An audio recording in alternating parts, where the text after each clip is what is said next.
Kan? Kita tengok sendiri dalam video tersebut, dia kata Anwar pernah jumpa dia. Dia siap bagi tahu Anwar, saya sekarang Perdana Menteri.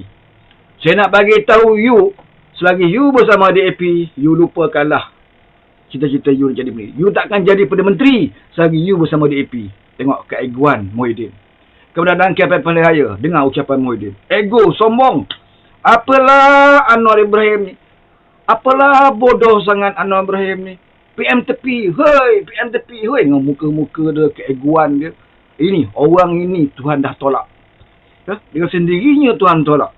Ya, walaupun parti dia mendapat gabungan yang kedua terbesar, ya, dan BN gabungan ketiga, tetapi Allah mengaturkan tidak ada siapa yang boleh, ya, percaya dengan akal, dan matematik politik pun tidak boleh menerima hakikat bahawa parti yang kurang kerusi boleh membentuk kerajaan. BN yang kurang kerusi 30 saja boleh bersama kita bentuk kerajaan. Sedangkan dia PN nombor 2 banyak kerusi tak boleh bentuk kerajaan dan jadi pemangang. Kan?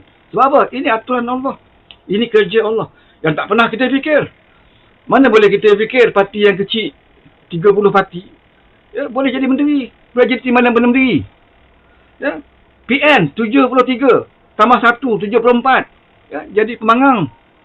Ya, tak terfikir oleh kita. Matematik politik tak memberitahu, tidak dapat kita baca, ya, dari segi matematiknya. Sebab dan apatah lagi apabila Haji Hadi pun sebut dah cukup jumlah, kan? Dah cukup jumlah, kita tunggu istana panggil saja, kan? Wala on pun percaya, kan? Sebab datangnya daripada muda Haji Hadi. Datangnya daripada muda Haji Hadi, ya. Takkanlah orang pakai serban tebal, ya, jubah, labuh, takkan nak menipu. Haji Hadi ni saudara, kata wala on, kan? Dah mimpi jumpa Nabi berkali-kali. Dah mimpi jumpa Nabi berkali-kali, takkan dia nak bohong, ya. Dan Haji Hadi sebelum dia bercakap, dia sebagai seorang ulama, ya, ulama yang hebat. Sebelum dia bercakap, tentunya dia akan sembahyang solat istiqorah dulu, ya, masa malam pilihan raya. Tentulah Haji Hadi solat istiqorah dulu. Dan dalam sujud istiqorah dia, ya, Tuhan memberitahu bahawa dah cukup jumlah. Tuhan beritahu dah cukup jumlah. Maka dia pun beritahu wartawan, dah cukup jumlah. Ya, dah cukup jumlah. Memang dia cukup jumlah lebih daripada BN. Itu fakta. Ya. Perikatan Nasional mendapat kerusi lebih daripada BN. Ya. Cukup jumlah dia lebih daripada BN, tetapi tidak lebih daripada PH. Ya. Boleh bentuk kerajaan tak? Kalau ikut matematik, memang dia boleh bentuk kerajaan dengan PH. Sebab dia jumlah yang kedua tertinggi. Ya. Itu fikiran kita manusia. Tetapi wa makaru wa makarallah wallahu khairul makirin. Ya? Dan kita merancang, Allah juga merancang, dan sebaik-baik perancangan itu adalah daripada Allah. Kita merancang, kita mengatur, Agung mengatur, ya. Agung kata PH ramai, ya, okey, Anwar lead, cari pasangan rakan untuk kerja paduan. Okey, yang kedua tertinggi apa dia? PN. Okey, bawa PN, ya, aturkan dengan PN bentuk kerajaan, kan. Itu perancangan yang Tuan Agong, ya, Agong mencadangkan supaya kerajaan ini dibentuk. Sebab tidak ada parti yang boleh dapat secara bersendirian majoriti. Dan Agong cadangkan, ya, Agong cadangkan perkara yang baik, bukan perkara mungkar, ya, perkara yang baik, perkara makruf. Kalau ikut Islam, kalau parti PAS ini betul berpegang kepada Islam, wajib bagi parti PAS mematuhi perintah ketua agama kita yang dipanggil ulul amri ini. Dia pun selalu disebut, ya, dia selalu baca ayat ati Allah ati rasul ulul amri minkum. Dia selalu baca ayat, ya, taat kepada Allah, taat kepada Rasul dan pemerintah dan antara kamu. Dia selalu sebut ayat ini, ya. Taat kepada pemerintah selagi pemerintah tidak menyeru kepada kemungkaran, wajib taat. Apakah saranan Agong untuk mewujudkan kajian perpaduan itu? Satu kemungkaran. Mewujudkan perpaduan, menyatukan orang, itu adalah satu kewajipan. Dan apa yang Agong sarankan itu adalah satu benda yang agama Islam sendiri wajibkan, iaitu menyatukan. Tapi saranan ini ditolak mentah-mentah oleh Perikatan Nasional, Muhyiddin dan juga Haji Hadi, kerana mereka tidak mahu kepada penyatuan. Mereka tidak mahu kepada perpaduan, tetapi mereka mahu kuasa dan kedudukan. Bagi mereka, aku tak peduli. Walaupun PH dapat 82, aku 73, aku nak aku jadi Perdana Menteri. Aku nak aku jadi membentuk kerajaan. Dan aku nak PH tunduk dengan aku. Aku nak BN tunduk dengan aku. Ini yang dia nak. Sebab itu dia tolak. Setakat tolak tak apa lagi. Duk meroyan dekat luar sana. Dah cukup jumlah. Dah cukup jumlah. Kemudian mengatakan, oh ini kerajaan luar tabi'i dan sebagainya. Dia ingat rakyat bodoh. Apakah rakyat tak tahu 82 itu lebih besar daripada 73, 74? Apakah rakyat tidak tahu 82 campur dengan 30 lebih besar daripada 74? Rakyat tahu. Tetapi dia cuba nak bodohkan rakyat. Mengatakan 74 itu lebih besar daripada 148 sekarang ni yang berada dalam parlimen. Ini dia perbodohkan rakyat dan menjual agama. Jadi jual agama. Sebab itu apa yang Datuk Seri Anwar Ibrahim perkenalkan, buah kajian perpaduan ini, ya, semuanya tidak disetujui. Semuanya tak betul. Buat menu ramah. Oh, ini bukan menu ramah secara Islam. Ya, kita namakan kajian ini kajian Islam Malaysia Madani. Ya. Oh, ini bukan cara Islam Madani, bukan cara Islam. Zaman Islam dulu, hijrah dan Nabi Muhammad ke Madinah. Itulah Madinah Madani. Itulah cara Islam. Pemerintahan, mesti pemerintahan Nabi. Seperti mana? Di Madinah. Kerajaan Islam di Madinah. Senang. Pemikiran rempah ni mudah saja. Ya? Diberi teori cukup mudah. Tapi bila diberikan kuasa, ya, diberikan kuasa, mereka merintah 3 tahun. Apa yang mereka buat? Ya? Apa yang mereka buat? Sama ada dari segi ekonomi, ya, pendidikan, ya, dari segi harga barang, dan juga Islam, bangsa, apa kemajuan yang mereka buat? Tak ada semua. Ya. Bila Muhyiddin dapat kuasa saja, apa yang dia buat? Ya. Dia membesarkan kabinet dia. Ya, dia membesarkan kabinet dia. Sampai 70, termasuk Timbalan Menteri. Kabinet sampai 70, termasuk Timbalan Menteri. Ya, setiap menteri dia ada pegawai khas, setiausaha sulit, pejabat, staf dan sebagainya. Timbalan Menteri pun macam tu. Ada kereta sebiji, kereta resmi. Kabinet Muhyiddin. Kemudian dah bagi 70 menteri dan timbalan, masih dah ramai lagi yang menganga mulut nak minta jawatan. Sebab kami dah sokong kamu jadi Perdana Menteri, takkan kami minta apa-apa. Kan? Kamu pun dah janji nak bagi. Ya? Terpaksa wujudkan pula penasihat bertaraf menteri. Bukan penasihat seperti Nur Izzah yang tak ada gaji. Ini penasihat bertaraf menteri. Bermakna gaji seperti mana menteri. Ya? Kelayakan dia seperti mana menteri. Keistimewaan dia seperti mana menteri. Cuma dia tidak boleh masuk mesyuarat kabinet dia. Tapi penasihat bertaraf menteri. Dilantik di zaman Muhyiddin. Tak cukup lagi. Ramai lagi menganga mulut. Nak. Okey, tak apa. Kita lantik duta-duta khas bertaraf menteri. Bukan sekat dibayar gaji. Bertaraf menteri. Haji Hadi tu duta khas Timur Tengah. Bertaraf menteri. Ya. Tapi bila kita tengok sepanjang dia jadi duta khas ni bukannya duta khas Timur Tengah. Ya, dia jadi duta khas Pantai Timur. Kelantan dengan Pahang itu je pun dia, tempat dia pergi. Tak pernah pergi pun dekat Timur Tengah. Ya, Arab Saudi tak nak masuk. Dengan khabar je kena gam nak masuk.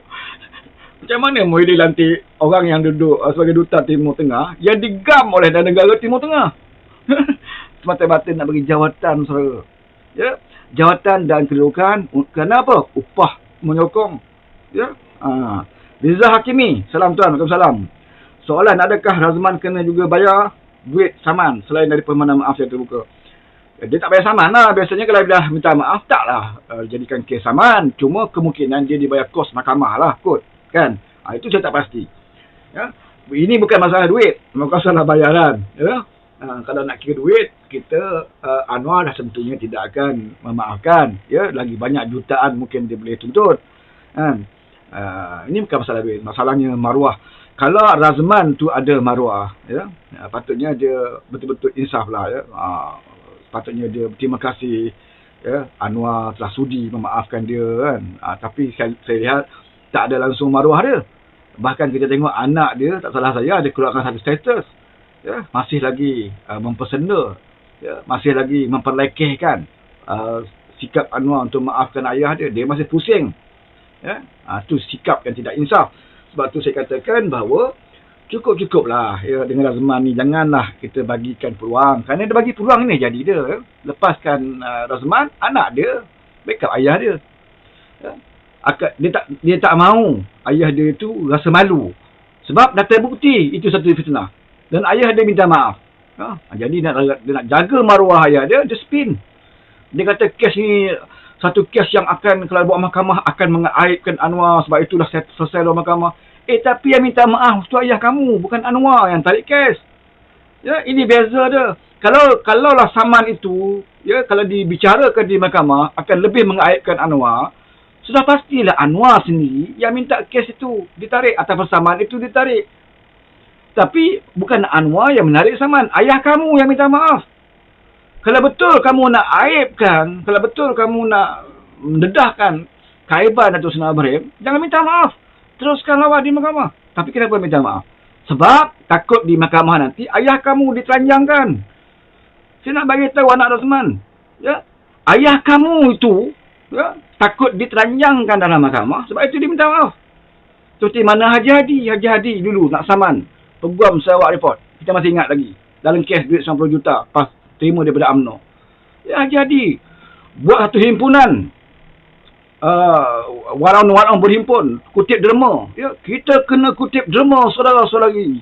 Sebab kita nak saman golongan kufar, orang kafir Sarawak Report ini kerana memfitnah Parti Islam se-Malaysia. Kita nak saman mereka. Dan saman bukan murah-murah, saudara. Dia kata, kan? Ini kena perlukan jutaan ringgit untuk nak saman Sarawak Report. Hendaklah saudara berjihad. Ya. Sebentar lagi unit-unit amal akan membawa tin-tin Milo di hadapan saudara. Dia ceramah dia lah waktu nak kutip derma tu. Akan membawa tin-tin Milo di hadapan saudara. Waktu itu lelapkan mata, tangan seluk poket, buka dompet.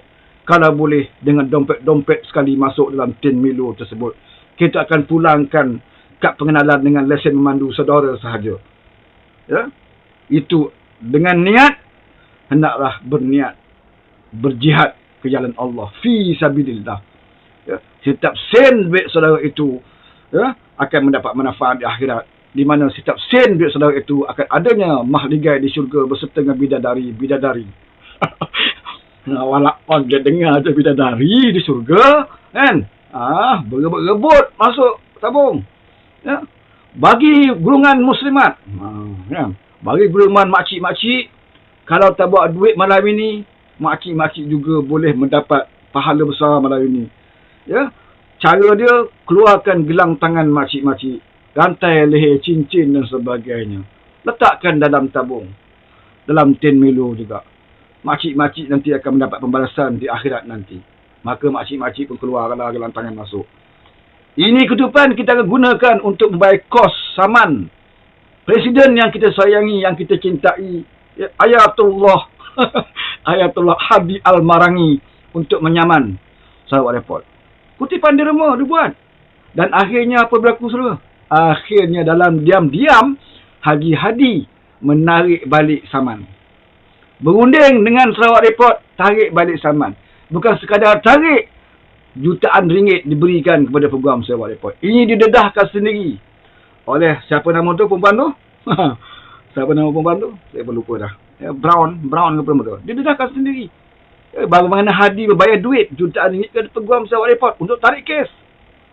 Sebab apa dia tarik? Ya? Sebab apa dia tarik?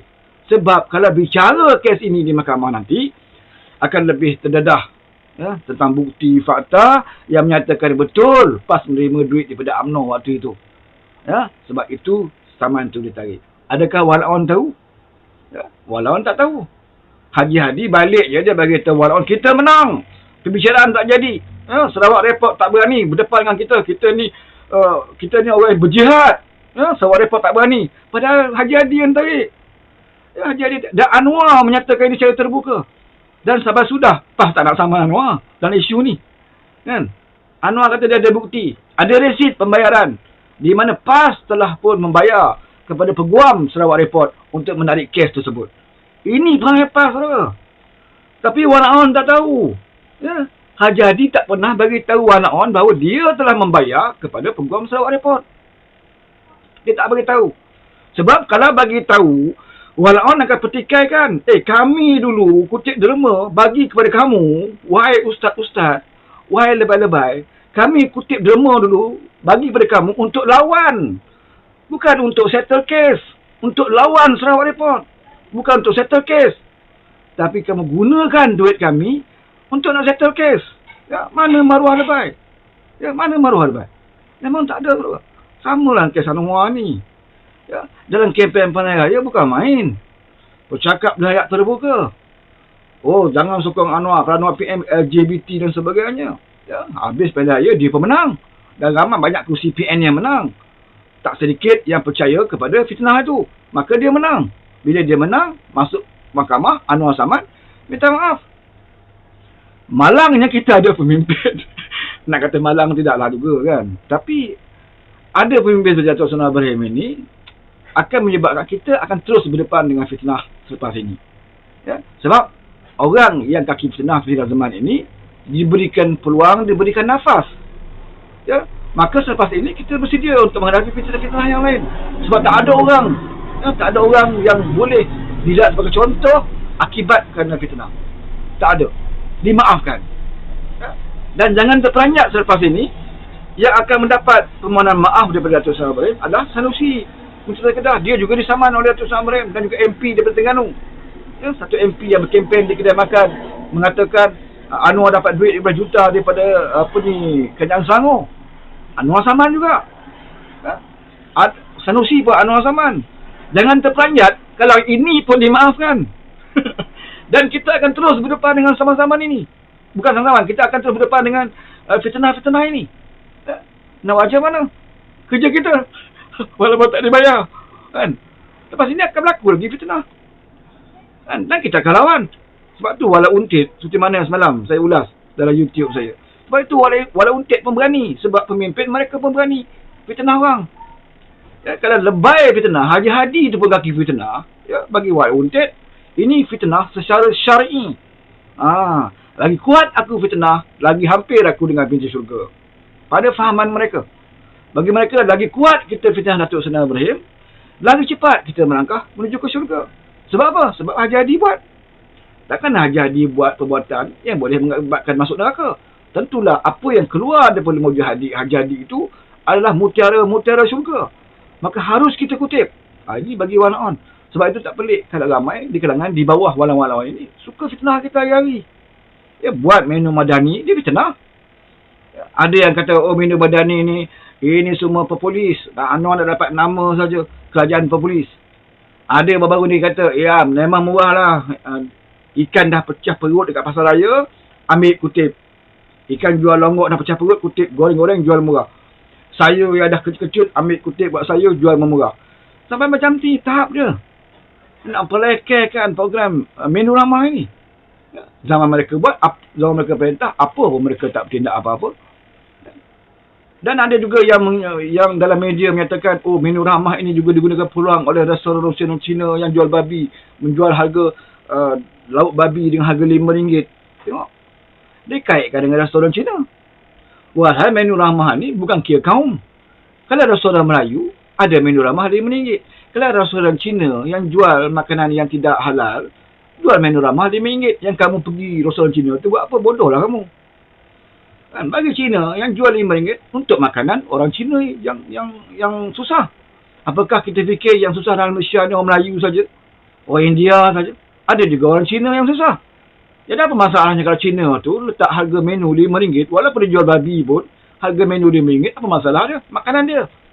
Kan? Yang kamu bodoh pergi restoran Cina tu buat apa?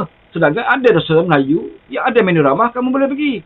Tapi sengaja dicetuskan supaya menggambarkan kepada masyarakat Melayu di kampung-kampung, di fedal-fedal, supaya kata, menu ramah ni tak boleh. Cina jual babi pun murah-murah. Jadi orang Melayu akan makan babi dengan harga murah. Itu menandakan iman kita yang nipis. Oleh kerana harga murah, sanggup kita makan babi. Macam tu. Kan? Apakah kita punya keimanan setahap itu? Kerana dia murah, maka kita makan babi. Ya? Jadi kita sebenarnya kita gunakan akal dan fikiran. Ya, dengar je apa yang lebay cakap, jangan terus telan. Jangan terus percaya walaupun besar serban dia. Walaupun labuh jubah dia. Ya, walaupun panjang janggut dia. Tapi apa yang keluar daripada mulut dia, dengar. Dan fikirkan dulu. Dan pertimbangkan dengan ilmu.